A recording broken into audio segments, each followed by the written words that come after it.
Feelings, nothing more than feelings. Oh, hey, camera. Oh, sorry. Totally ignore that. Cut that editor. How do I get my husband to understand my feelings? It's all about feelings. Was that Barbra Streisand? Was that Dionne Warwick? Who knows who it was? But it's not that hard to get your husband to understand your feelings. But what is hard to understand is, what are you feeling? So until you understand your own feelings, we can't worry about your husband. So let's dive into today's video, figure out how we can become self-aware, then we can expand our circle to our husband or our boyfriend.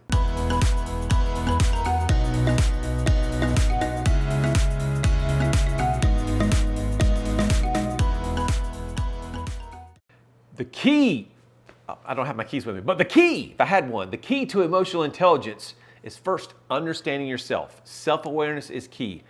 Everyone sees the world through their own unique lens. And so in the description below, if you haven't watched our videos about high D's, high I's, high S, and high C's, the DISC model of human behavior, you need to watch those first because those are going to let you see, oh, this is a little bit more about me, this is about my husband, that kind of thing. But again, it starts with self-awareness. So number one, understand myself. Number two, understand others. So it's okay that I know about me, hooray! Then I can start understanding my husband, or I can understand my boyfriend, or whomever that happens to be. Then the third and most important thing is learning how to adapt my behavior to meet others where they are. That can be in the workplace, that can be church, a civic organization, or wherever. But in this world, we're talking about our husband and how to get our husband to understand where we're coming from and why we do what we do. Now, believe it or not, this is a universal problem that is for everyone in any relationship. It can be between two friends, it can be between a mother and a daughter, it can be between siblings. This understanding of feelings is kind of a difficult subject to cover if you don't have this human behavior model or you have a high sense of emotional intelligence. So let's give you an idea of what these four different personality styles are so you can better understand what you're all about, and then you can translate that to your husband and get a conversation started. So to get your husband to understand your feelings, you've got to know your own feelings. So let's break that down. Everyone on the planet can be divided into those folks who are outgoing versus folks who are reserved.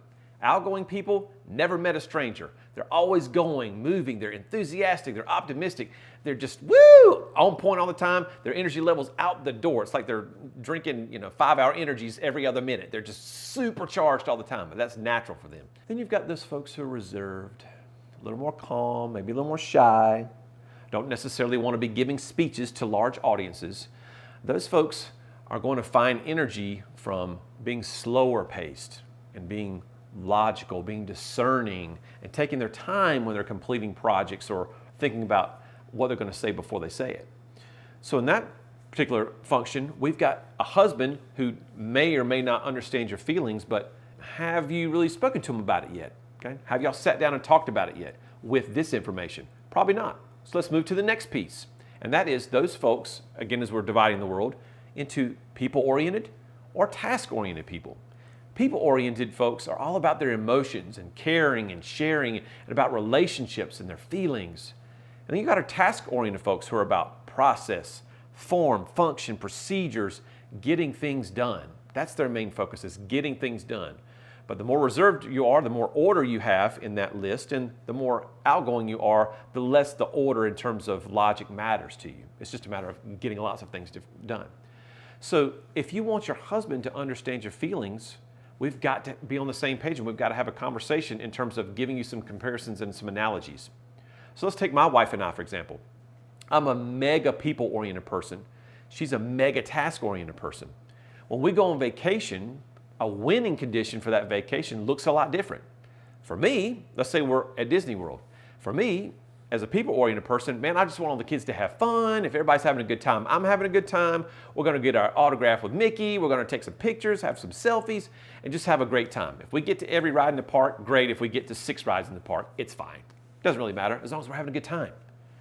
But for my wife, who's a task-oriented person, oh man, she is all about getting to that park at 7:20, catching that tram by 7:43. We're at the front of the park by 7:59. We got our bags checked, ready to go. We hit the park at 8:12, get the stroller, all that kind of stuff. Then we're at the Dumbo ride. Everyone's got an agenda. She gives a schedule to the 2-year-old. I mean, it's crazy. And for her, getting everything on her list done, that's super critical, because if she doesn't, that's a failure. So we're defining a win condition totally different in what should be a singular idea of what meets the condition for when we're going on vacation. But that's just not the case. Me, fun, family. Her, getting stuff done in order and logic. So how do I get my husband to understand my feelings?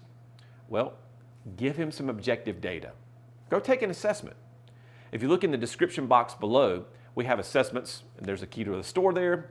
You can get access to that key, open up the door, and then you can access all of our assessments. We've got some for kids, teens. They're in Spanish, English, you name it. We've got ones that are about leadership, everything that you can imagine. But you probably want to get the basic one, and that gives a nice 6-page printout of who you are, how intense you are in each one of these 4 different areas, because remember, we're all a unique blend of all 4 of these styles. So it gives you a very personalized look at that, tells you what styles work well with you and what styles don't. It tells you what your strengths are, where your blind spots are. It's a really nice conversation starter. So you're sitting down at dinner, you say, oh, hey, honey, I just took this personality assessment and look what I found out. Zoop, and you slide it right across the table. Oh, now there's objective data that he can sit there and read and go, oh, well, this is true, and this is true, and this, well, daggone, why'd you take this assessment? This is spot on. And you're like, yes, it is. And so that can get the conversation started, and maybe, just maybe, you can say after that, isn't this insightful for you? I'd love to have one for you, honey. And now we're not only having him understand your feelings, but now you understand him better. Again, we're going back to understanding ourselves first, then others, then being able to adapt our personality styles and our behaviors to meet others where they are. So if you do that, I guarantee you, you'll transform the way you communicate and your relationship is going to skyrocket. I'll see you on the next video. Shazam!